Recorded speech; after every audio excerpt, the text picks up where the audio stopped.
Si maintenant on prend un bulletin de paye, ben, pour un bulletin de paye, ben là, c'est des informations hautement sensibles, donc nom, prénom, le NIR, l'adresse, le matricule, etc.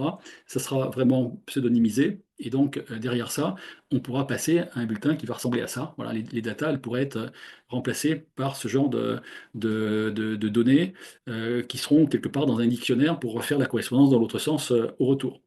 Et donc, quelque part, on peut aussi derrière, une fois qu'on a anonymisé ou pseudonymisé, on va pouvoir mettre le fichier dans ChatGPT si on veut ou dans un autre LLM et taper un prompt comme celui que j'ai indiqué là. Donc résume, analyse ce bulletin de paye, résume les éléments clés voilà, du bulletin, vérifie la cohérence brute nette des charges, détecte des anomalies, etc., etc.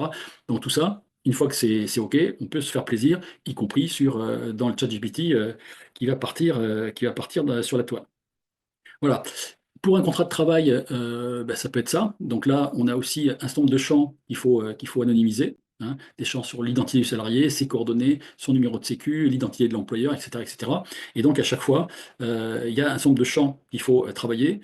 Il y a un format d'anonymisation qui sera à mettre en place. Et puis, on conservera la pertinence ou pas pour faire les analyses. Et on pourra remettre les datas dans le bon ordre, le moment venu, dans l'autre sens.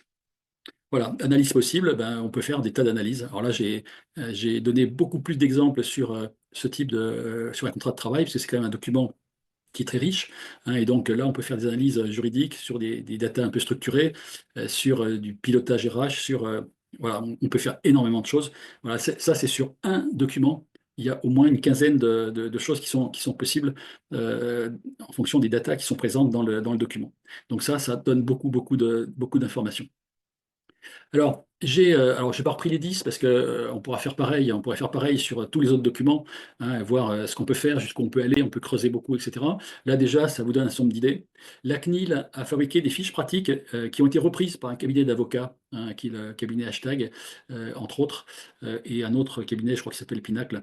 Donc ces deux avocats et vous avez le lien également pour télécharger le document, ont repris les fiches pratiques de la CNIL, je crois qu'il y en a une douzaine, ouais, c'est ça, et ils les ont reprises en rendant le truc un peu plus sympa, un peu plus fun, avec des visuels, avec des choses plus lisibles, de façon à ce que vous puissiez lire le truc. Ça vous donnera beaucoup d'informations autour de l'IA et de votre profession, hein, pour adapter des procédures de sécurité, adapter des procédures sur les datas, etc., de façon assez pertinente et assez complète. Alors, comme je vous l'ai dit, on va bosser, et on est en train déjà de bosser, sur un outil d'anonymisation de data multiples, donc toutes sortes de data, hein. Je vous dis des FEC, des bulletins de paye, des DSN, des contrats de travail, d'autres types d'outils bureautiques qui peuvent être en Word, en PDF, etc. Ça peut être des fichiers Excel, ça peut être